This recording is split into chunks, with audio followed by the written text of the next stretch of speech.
शहर एक जंगल में खुफिया गार में छुपा दिया। गार के दरवाजे की दो चाबियां थी, एक बादशाह के पास और दूसरे उसके वजीर के पास थी। इन दो के अलावा किसी को भी इस गार का पता नहीं था। एक दिन सुबह के वक्त बादशाह खजाना देखने के लिए गार की तरफ गया और दरवाजा खोलकर अंदर दाखिल हो गया। खजाना कमरों में चावल और गंदम के अंबार की तरह बिखरा पड़ा था। हीरे और जवाहरात अलमारी में सजे हुए थे। बादशाह इस खजाने को देखकर बहुत खुश हुआ, लेकिन अंदर आते वक्त बादशाह गार का दरवाजा ही बंद करना भूल गया था। उसी वक्त वजीर का उस गार की तरफ से गुजर हुआ।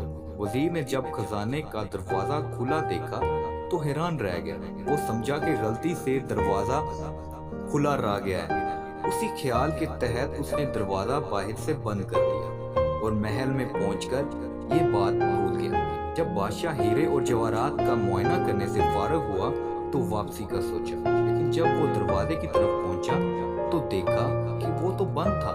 बादशाह ने दरवाजे को खूब जोर जोर से पीटना शुरू कर दिया और साथ साथ चिल्लाता भी रहा, लेकिन इस वीरान जंगल में उसकी आवाज सुनने वाला कोई ना था।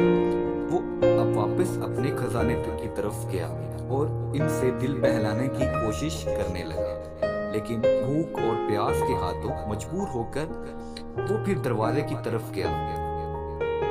उसने चीखना चिल्लाना शुरू कर दिया और फिर थक हार कर वो वापस जगह पर आ गया। भूख और प्यास की शिद्दत इतनी बढ़ गई थी कि आखिर वो हीरों से भीख मांगने लगा।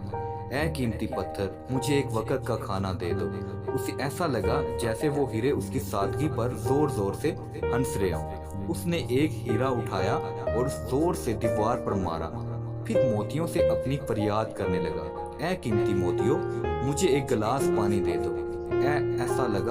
उसे ऐसा लगा कि मोती और जवाहरात उस पर हंस रहे हैं। बादशाह को बहुत गुस्सा आया, लेकिन भूख गुस्से पर गालब आ गई। आखिर भूख की शिद्दत इतनी बढ़ गई कि वो निढाल होने लगा। उसने दुनिया को पैगाम देने के लिए जमीन पर कुछ लिखा।